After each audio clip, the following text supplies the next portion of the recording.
noite, pessoal. Vamos começar aqui nossa aula de hoje, compartilhar a tela com vocês, para a gente poder começar a bater nosso papo. Então é isso aí, pessoal. Fui convidado pelo pessoal do Resenha Médica para a gente conversar um pouquinho sobre a formação médica, sobre como que foi a minha experiência na medicina, no internato, na residência, como que eu escolhi minha residência e tentar trazer um caso clínico, alguma coisa bacana para o dia que faz parte da nossa rotina, do nosso dia a dia aí dentro da pneumologia. Então, eu sou Ramiro Dourado, sou médico pneumologista, trazer um pouquinho aqui do meu currículo. Eu fui formado em Brasília pela FACIPLAC, que hoje chama Uniceplac, Centro Educacional do Planalto Central.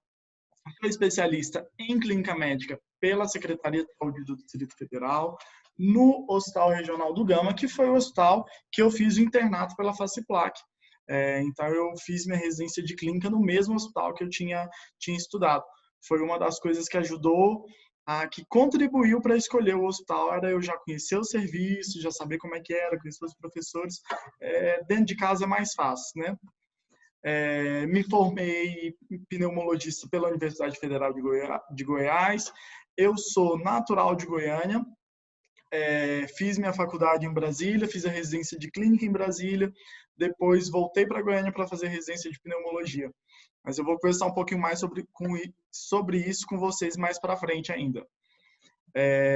Sou membro da Sociedade Brasileira de Pneumologia e Tisiologia, já sou pneumologista pela Secretaria de Saúde do Distrito Federal, no mesmo hospital que eu fiz a faculdade, a residência de clínica médica. Hoje eu sou pneumologista e preceptor da residência de clínica médica. E interessante quando a gente coloca o currículo assim, né? Um tanto de coisa que a gente conseguiu, que a gente chegou, o que faz a gente estar... É um dos motivos até que a gente é convidado para poder fazer essas aulas, mas eu gosto de parar sempre para lembrar, pelo menos comigo, e não é uma coisa que nem sempre a gente traz para vocês, mas são coisas que é importante a gente ter sempre na consciência, que eu acho que faz esse currículo, a gente dá mais valor ainda no nosso currículo. Que eu fui aprovado no conselho de classe em Química no terceiro ano, então terceiro ano do ensino médio, gente, eu ia reprovar na reta final do vestibular, passando no vestibular ia reprovar em Química, eu precisei ser aprovado pelo pelo conselho de classe. Fui reprovado em pelo menos 3 vestibulares de medicina, em 4 residências de clínica médica, em 6 residências de pneumologia. Essas daí, então, com um gostinho especial, porque 3 delas eu fiquei de primeiro excedente, a lista não rodou mais. Ninguém vai falar isso nas aulas para você, gente. Ninguém vai falar qual foi o caminho das pedras, onde que deu errado, o que deu ruim. Mas eu fiz questão de falar hoje que é para a gente valorizar. Então, quando a gente chega lá na frente, a gente tem que olhar também os passos importantes que aconteceram para que você chegasse lá. Se você olha com carinho para esses passos, para essas pedras, você valoriza mais onde você está. Ainda fui aprovado em um concurso público para médicos, então eu tenho uma trajetória grande de derrotas até chegar, mas chegar onde eu boa parte de onde eu queria. E é isso aí, o caminho tá para frente. Gente, vocês viram um negocinho passando aqui? Eu liguei a luz e deu um tanto de bichinho aqui. Então, se aparecer alguma coisa aí na tela, vocês não reparem não, viu? Se tiver alguém voando, faz parte das nossas aulas gravadas em casa, né? Então, vamos lá, continuando o nosso currículo. Gente, o que mais que eu tenho no meu currículo importante? Além do que eu fiz, do que eu reprovei. Gente, sou filho da Tina e do Ramirão, neto do Dr. Jorge, do Dr. Antônio, da Dona Marili, da Dona Zelaí, irmão do Rodrigo, da Gabriela, do Jonathan, tio da Sara, do Samuel e da Rafaela, e eu tenho que falar que sou cunhado do Pedro e da Vanessa, porque senão já dá confusão, e sou amigo de uma galera. Foi de propósito que eu trouxe isso aqui, gente, porque quando a gente fala da nossa carreira, quando a gente vai falar sempre sobre medicina, e hoje vai ser uma aula diferente, um pouco das aulas convencionais, eu acho que as pessoas jogam muito para o nosso currículo, onde que a gente chegou, o que que a gente fez. Mas é sempre bom, gente, a gente lembrar de onde que vem nossa base, de onde que vem nossas origens. O que é que faz de você diferente? O que que te trouxe até aqui? O que que foi especial de você até aqui? E o que eu tenho mais especial é realmente minha família, meus amigos, as pessoas que estão perto de mim. Então, tão importante ou mais importante do que a minha formação é de onde eu vim, o que eu acredito, quem são as pessoas que estão perto de mim, que são as pessoas que me fazem sentir bem, as pessoas que eu faço bem. Então, tá aí uma fotinha só para ilustrar lá, eu de flecha ali no meio, né? Minha mãe do lado, minha irmã e meu irmão, e nas pontas meus cunhados, né? E aí nessa barrigona tinha ainda minha afilhada, que já tá grandinha por aí, tá bom? O que mais? Sou escritor de notas, quem escreve nas notas do, do celular aí, eu adoro escrever nas notas, quando eu estou sentindo alguma coisa diferente, quando eu penso em alguma coisa, eu acabo escrevendo e muitas vezes eu acabo publicando isso. Às vezes dá algumas coisas bacanas, outras não. Um fake de blogueiro, né? Tem Instagram aí que a gente fica postando da nossa rotina, do nosso dia a dia, dos questionamentos da medicina, e é um canal muito bom da gente se comunicar, da gente dividir, da gente conhecer pessoas, fazer um network. Inclusive foi através do Instagram que o pessoal do Resenha Médica aí me convidou para estar aqui conversando com vocês, que a gente está batendo esse papo aí. Então eu não quero que vocês entendam isso como uma aula, mas como um papo, trocar ideia, dar dicas, se é que eu sou alguém que posso dar dica para alguém. Tá bom? Ainda sou um fake de crossfitter, de corredor, de nadador. A gente tenta fazer tudo um pouquinho, gosto bastante. Acho que movimentar, esportes é um lado bom da vida, é uma das coisas que faz a gente se sentir melhor, que faz a gente se sentir mais animado. Sou um turista em potencial porque falta dinheiro, né, gente? Se deixasse, a gente queria viajar mais, mas é sempre bom se organizar. Então, adoro conhecer lugares, conhecer pessoas, conhecer sabores. Isso é uma das coisas que eu faço que mais me fazem me sentir bem. E um mergulhador de informação, um hobby novo aí que eu tenho gostado e tenho curtido bastante fazer.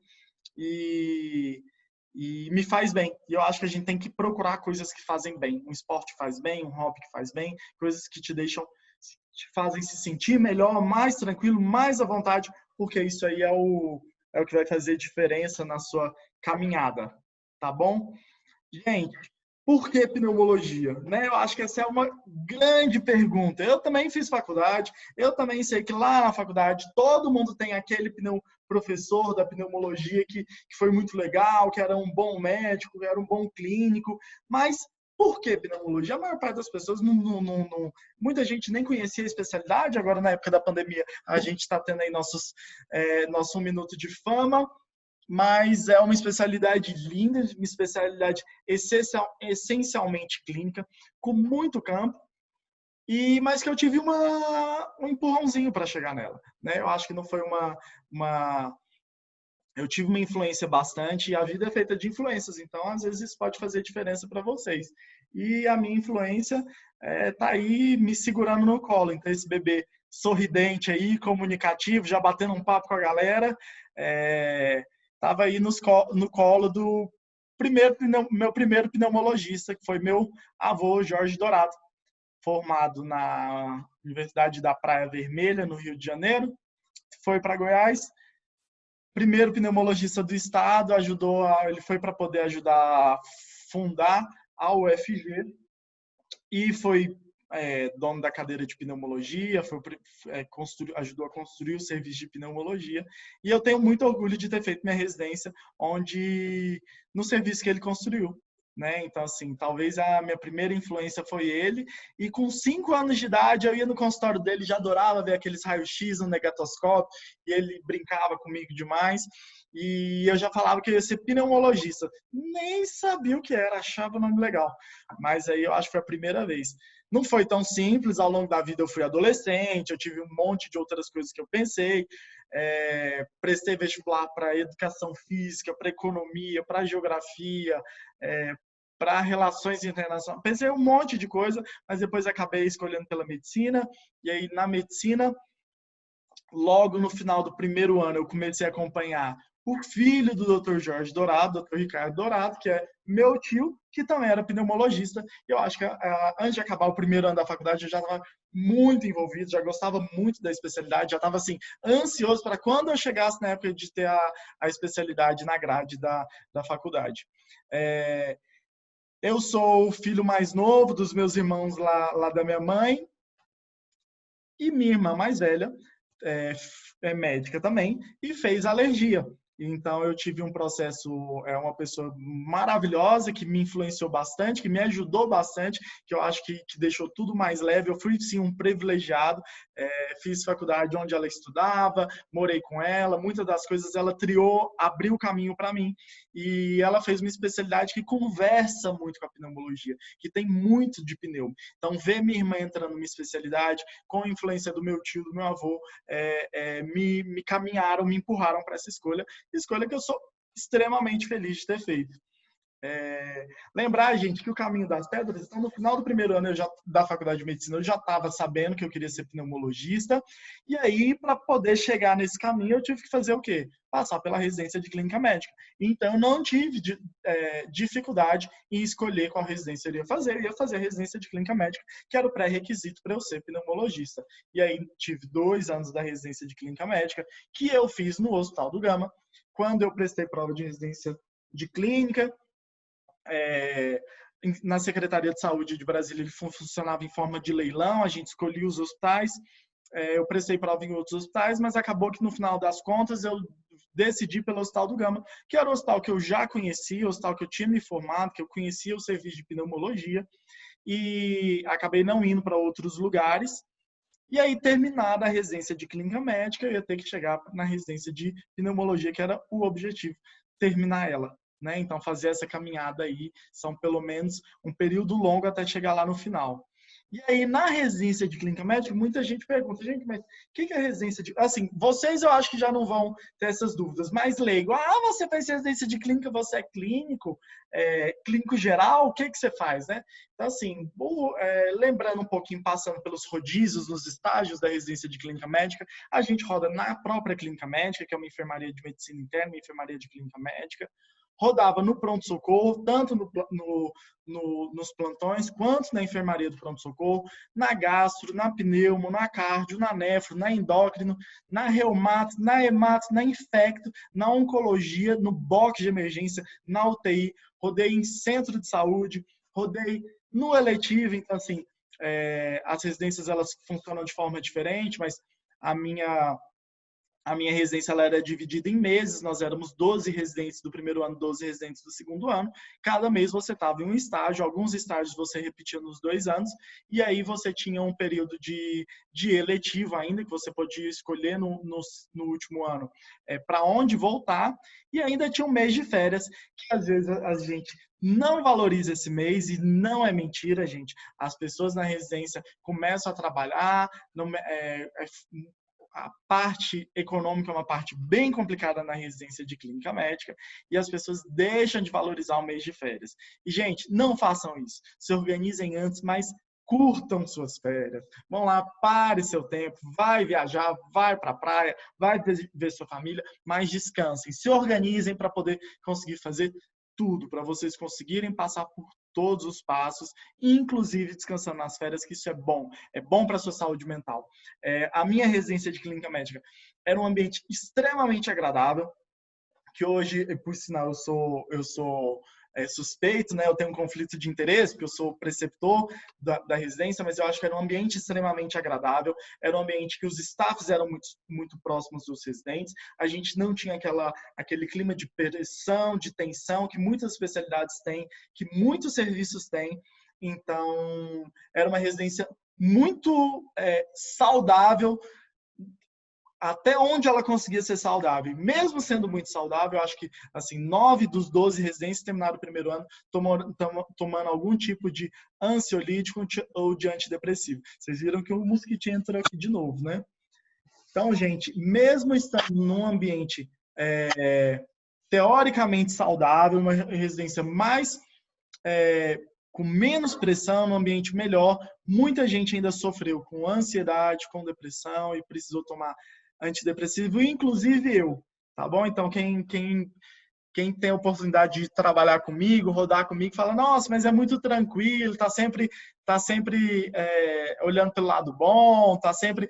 Gente, não, teve tempo de eu estar extremamente estressado, extremamente ansioso, precisei conversar com um amigo psiquiatra e ele me prescreveu, foi muito bom para mim naquele momento. Estava entrando no estado de um burnout lá, foi muito bom usar a medicação e quando eu estava melhor, ele suspendeu a medicação e foi maravilhoso. Então, por isso que eu estou atentando, mesmo as melhores pessoas, mesmo o melhor ambiente, a forma com que a residência é feita no Brasil, ela ainda pode gerar uma ela ainda pode gerar um estresse, uma ansiedade, depressão, e é importante que vocês, se precisar, peçam ajuda, converse com o psiquiatra, converse com o psicólogo, tentem se orientar, mas tentem fazer da melhor forma possível para que vocês cuidem de vocês.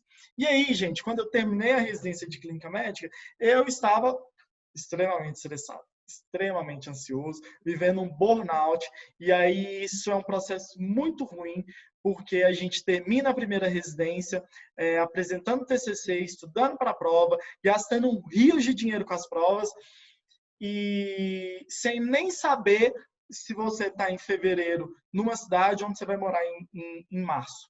Então, esse clima de tensão estava me deixando muito mal. Eu acabei fazendo poucas provas de residência, eu prestei o NB e o FG, e acabou que eu passei na UFG, mas eu decidi não ir naquele momento. Eu tirei um ano sabático, tirei um ano para mim. Então eu não estava com a cabeça legal para emendar uma residência na outra, e eu resolvi tirar esse ano aí de rasgar dinheiro. Não rasga dinheiro assim não, gente, mas que a gente consegue ter uma vida um pouquinho mais organizada financeiramente. Precisei colocar minha cabeça no lugar, voltar, me preparar melhor para poder entrar na residência no R3 um pouco mais tranquilo. E aí, fui para o Carnaval de Salvador, viajei, fui para a festa com os meus amigos, viajei mais ainda para casar os meus outros amigos, curti minha família, meus sobrinhos, curti demais quem faz bem para mim, quem estava perto de mim. Então foi um ano extremamente importante para entrar na residência de pneumologia com a cabeça centrada, com a saúde organizada, com a saúde mental organizada, mais controlado financeiramente, porque a gente termina a residência de clínica bem lascado, e foi muito importante para mim. E aí no ano seguinte volto com arrependido. Prestei mais algumas provas, levei pau em algumas provas e acabei passando na UFG, que era em Goiânia. Eu tinha consciência que eu queria um hospital escola, um hospital universitário. Prestei alguns hospitais, a UNB em Brasília, hospitais em São Paulo, e prestei o UFG, que eu tinha prestado no ano anterior e desisti da vaga, não entrei. No ano seguinte eu prestei de novo, passei. E aí as pessoas me perguntam, mas por que você faz pneu? Você cuida só de asma e DPOC? Gente, eu que já gostava de pneumo, já conhecia muito da especialidade, me assustei com tanto de coisa que pneumologista cuida. Então, na residência de pneumo, eu tive o rodízio de enfermaria, que a gente cuidava dos pacientes da pneumo, avaliação de pareceres, alguns lugares chamam de interconsulta, né?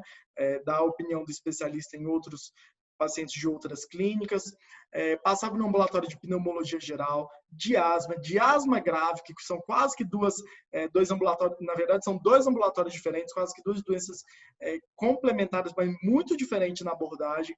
Passava no ambulatório de DPOC, de bronquiectasia, de doenças intersticiais, doenças ocupacionais. Para quem não sabe, doenças intersticiais são as fibroses pulmonares, tá bom?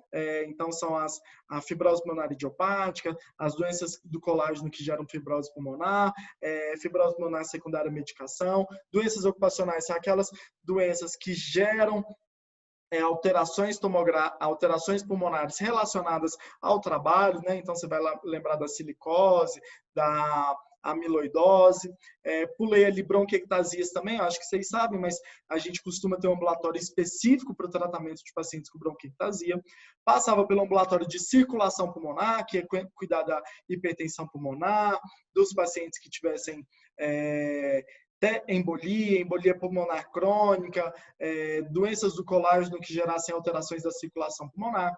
Passei pelo ambulatório de fibrose cística, o laboratório de função pulmonar, que a gente fazia os exames de função pulmonar. Não é só espirometria, a gente tem outros exames que ajudam na avaliação da capacidade pulmonar. Passava no ambulatório de sono, na broncoscopia, que as pessoas sempre perguntam, você fez pneu para fazer bronco? Gente, bronco é uma parte da pneumo muito legal. Algumas residências de pneumo, você já aprende a fazer broncoscopia na própria residência de pneumo. Na minha residência na UFG, não era assim, eu passava, acompanhava as broncoscopias, tinha um rodízio para isso, mas eu não tinha tanta oportunidade de fazer o exame. Então, se eu quisesse fazer broncoscopia, eu tinha que fazer mais um ano do R5 em broncoscopia. Precisa disso?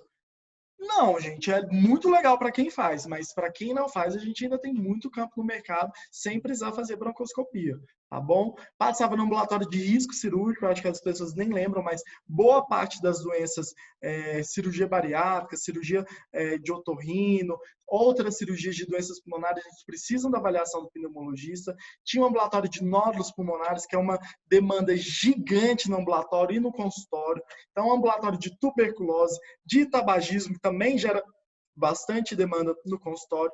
Ainda passei no ambulatório de cuidados paliativos, que não era um ambulatório da pneumologia, mas que tinha muitos pacientes da pneumica, saber fazer isso para os nossos pacientes é extremamente importante. Rodava junto com o serviço de radiologia, de otorrino. Então, assim, para quem perguntou o que pneumo faz, gente, dá uma olhada aí o tanto de coisa específica que tem para a gente fazer, para a gente poder cuidar, para a gente poder trabalhar. Ainda passava no rodízio de UTI, no rodízio eletivo, que eu rodava em algum lugar, em algum lugar específico que eu quisesse, alguma área que eu quisesse rever, eu acabei rodando na Unifesp, em São Paulo, e o rodízio de férias, que eu também aproveitava, me organizava aí para conseguir viajar. Tá bom? E aí, 6 meses depois, gente, acabei minha residência em março, e quando a gente fala de uma residência, você tem que pensar o que você vai conseguir fazer depois da residência. Se aquilo que você fez está te ajudando, você está conseguindo trabalhar na área, você está conseguindo ser inserido no mercado de trabalho. E 6 meses depois, dos meus 10 períodos na semana, os 10 eu trabalho como pneumologista, aí eu faço um plantão de clínica na semana. Então, do ponto de vista de satisfação de trabalhar na área, eu consigo, né? Conseguir sair rápido conseguir sair da residência e rapidamente já está todo dentro do serviço da especialidade, que isso é muito bom para quando você termina uma especialidade.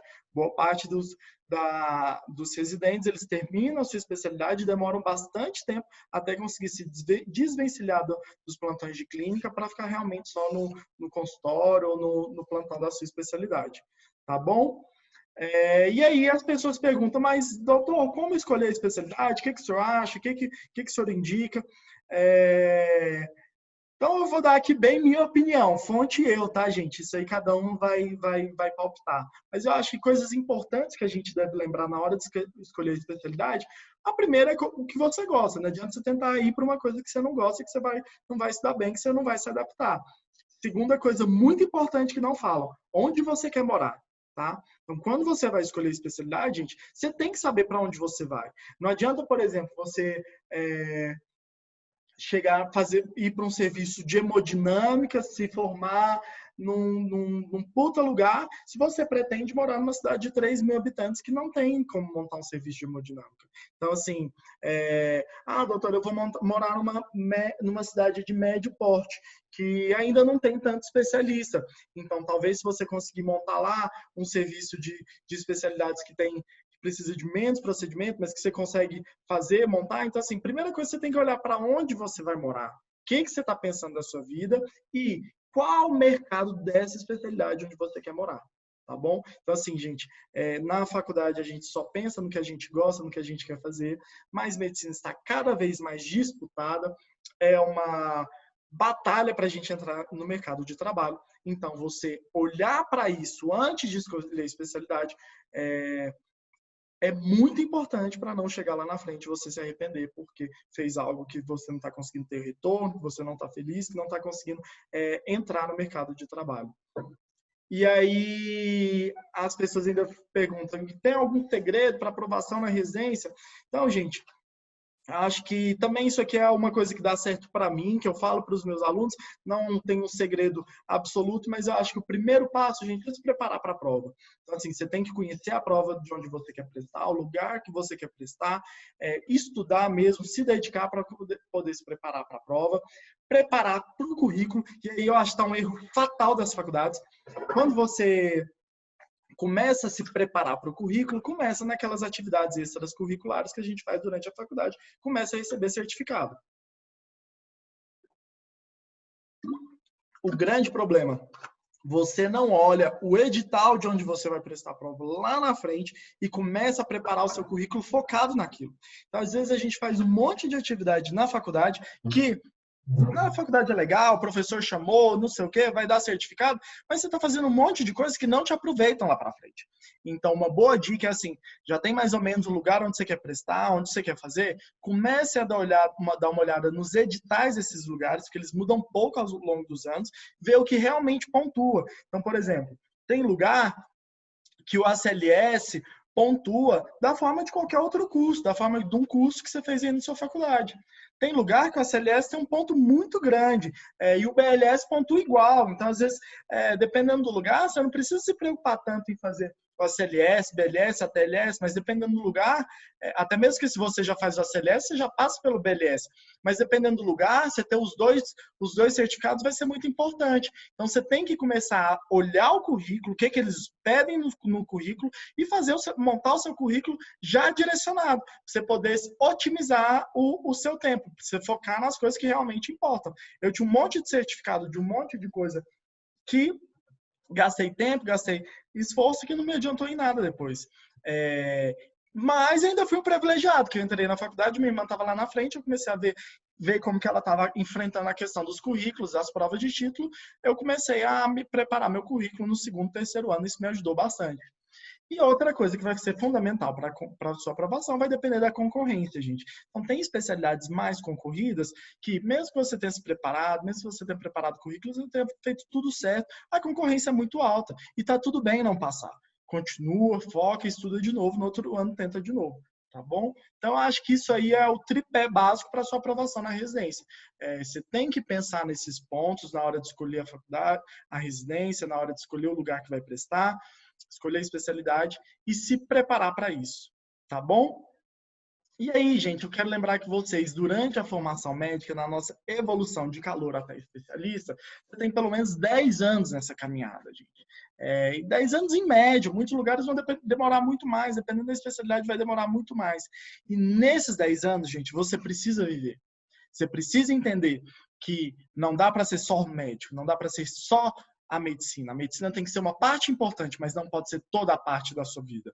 E é importante a gente discutir o que é sucesso para você. Então, quando eu falo que a medicina tem que ser uma parte importante, ela não pode ser toda, você tem que pensar onde você quer chegar. Sucesso para você é seu House, o cara mais renomado da região, que fecha todos os diagnósticos, que tem o maior talento no que faz, ou você quer ter uma vida tranquila, viver com a sua família, passar seus perrengues. Talvez o sucesso para você esteja no equilíbrio, gente. Não tem uma fórmula mágica.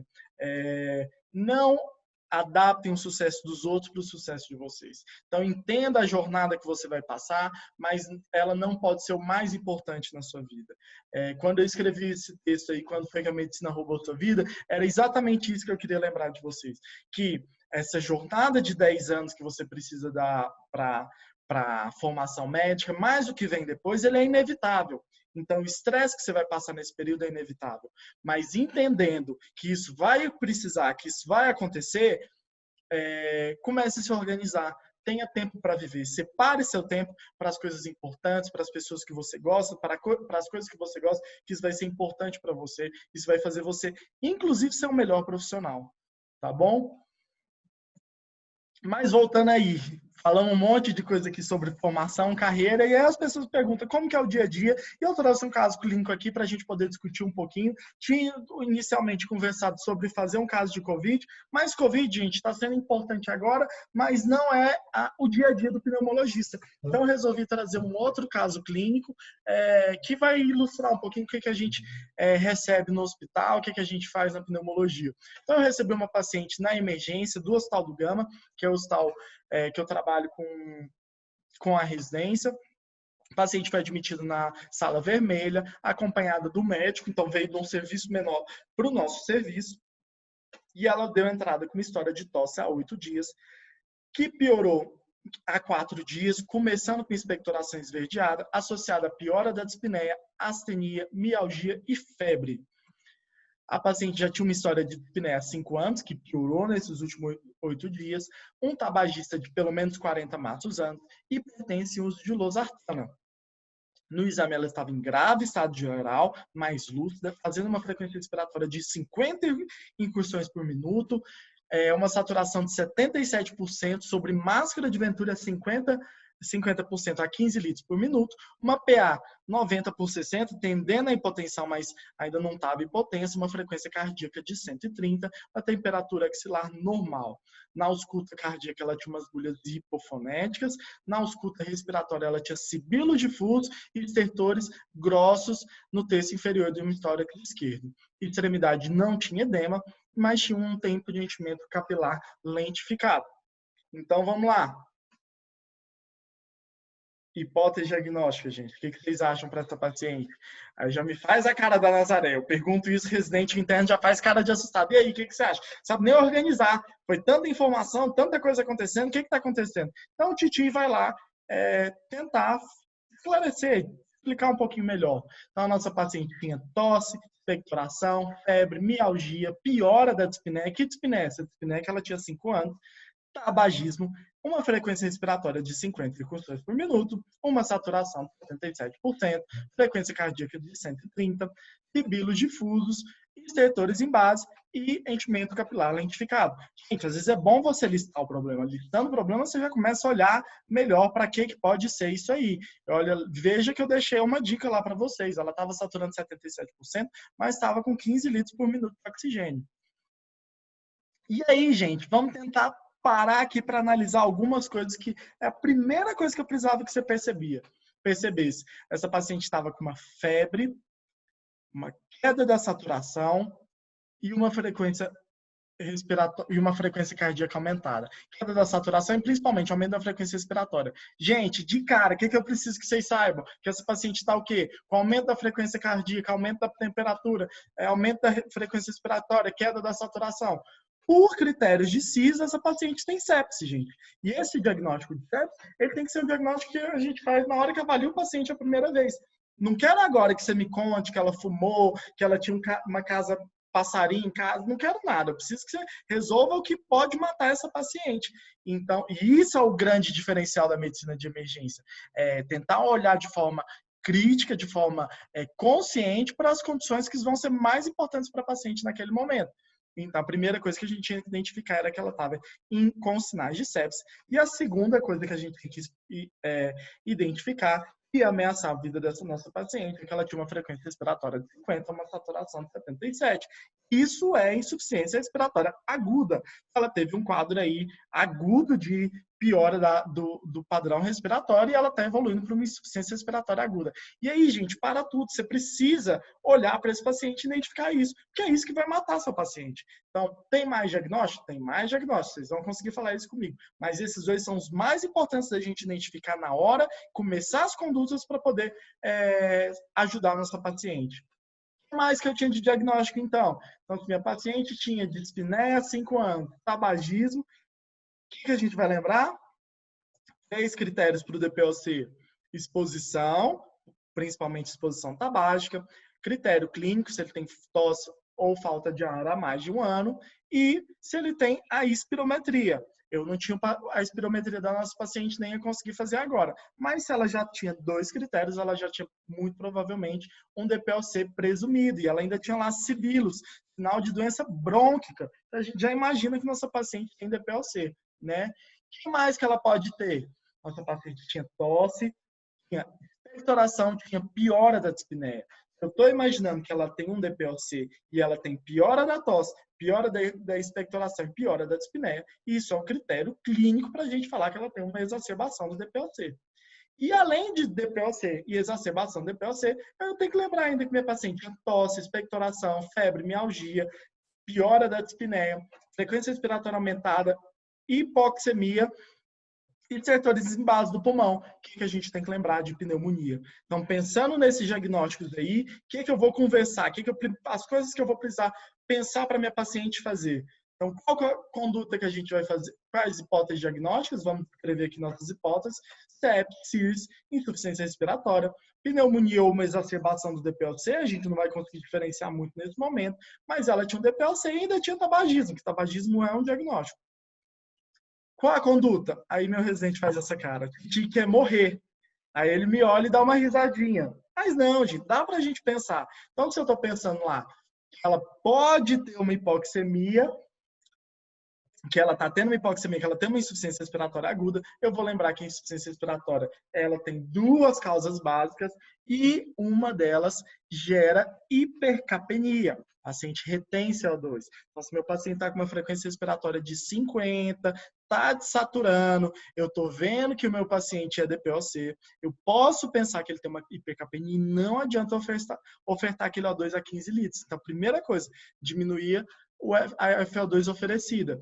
Mas colhe os exames, pacote laboratorial de sepsis, colhe hemocultura, colhe gasometria, colhe lactato, hemograma, marcadores de inflamação, enzimas hepáticas, então a gente colhe todo o nosso pacote para sepsis. Colheu, começa o antibiótico. Se colher os exames demorar, você pode começar o antibiótico antes, mas ideal, e isso não deve atrasar uma hora, que você tem que fazer o nosso antibiótico na primeira hora, mas já, se possível, o ideal é que se colhe exames antes. Ainda fiz corticoide nebulização, pensando que ela tinha lá uma exacerbação do DPLC e uma pneumonia, e é isso, eles têm uma radiografia de tórax na hora que minha paciente estava um pouquinho melhor. O que veio nos exames da minha paciente? Gasometria arterial, um pH de 7,15, uma PCO2 de 72, minha paciente estava o quê? Retendo CO2, uma PaO2 de 42, uma saturação de 73%. Ficou faltando bicarbonato, mas vocês vão acreditar em mim que ela estava numa acidose respiratória. Então, gente, ela estava numa acidose respiratória, ela estava retendo CO2. Então, a primeira coisa, você estava ofertando o paciente do DPLC, a hora que você dá muito oxigênio, ele nem sempre consegue eliminar esse oxigênio, ela começa a fazer uma acidose respiratória. O que ela vai fazer? Aumentar a frequência respiratória para tentar jogar o CO2 para fora. Então, por isso que ela estava lá naquela taquipneia. O hemograma, um leuco de 21 mil, com 90% de neutrófilos, a cara de padrão infeccioso mesmo, a plaqueta de 105, que a própria sepse pode fazer, uma ureia discretamente aumentada, e a creatinina dela já estava em 2, tá bom? Pedi uma radiografia de tórax, que veio uma consolidação na base pulmonar esquerda. Faltou colocar aqui em cima, gente, bastante importante. Paciente, apesar dela não estar hipotência, como a gente fechou, já tinha critério de sepsis, a gente já começou a hidratação venosa para essa paciente também, que você precisa fazer no primeiro momento, ressuscitação volêmica. Ela estava tendendo a hipotensão e quando a gente vê os exames, ela já tem o quê? Uma piora da função renal. Então, gente, a gasometria dela lá vai mostrar que ela estava retendo CO2. Então, a gente vai lembrar que a insuficiência respiratória aguda, gente, ela tem duas causas, por ou hipoxemia ou por hipercapnia. E esse foi o grande erro. Vocês lembram que no começo do quadro eu falei que o médico trouxe a paciente? Essa paciente não chegou com uma frequência respiratória de 50. Ela chegou desaturando mesmo, mas era uma saturação em torno de 90, 85. E o que a equipe fez? Forneceu oxigênio. À medida que forneceu oxigênio, ela começou a reter CO2 e piorou o quadro. Tá? Então, foi o primeiro grande erro do médico e um grande erro que a gente, pneumologista, vê na hora que as pessoas começam a tratar as insuficiências respiratórias. Então, lembrar disso é muito importante. A hora que eu peguei uma gasometria que vi que ela tinha um padrão de hipercapnia, qual que era o padrão ouro para a gente fazer?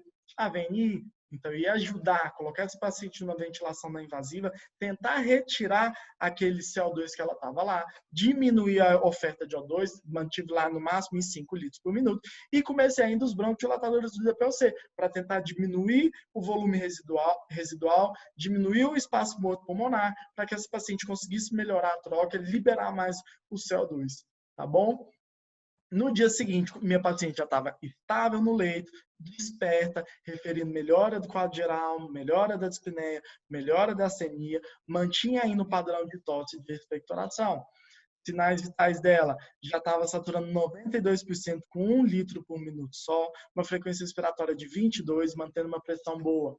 A ausculta continuava com o estertor na base esquerda, que a gente espera que isso fosse melhorando ao longo do tempo por conta da pneumonia, mas já não tinha aquele tanto de sibilo. Tá bom, gente?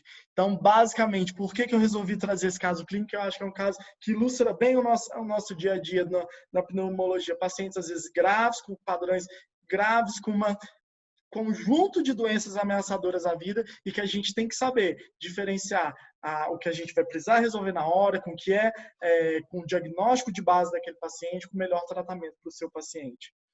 Então, qual que era o objetivo? Vocês consigam lembrar, identificar os casos de insuficiência respiratória e também de sepse, determinar a diferença entre uma insuficiência respiratória de hipoxemia e uma insuficiência respiratória de hipercapnia, começar medidas rápidas e efetivas no suporte do seu paciente, e isso a medicina de emergência tem crescido muito e feito de forma brilhante, e aí começar a investigação etiológica já guiada pelaquilo que você encontrou na sua avaliação do seu paciente.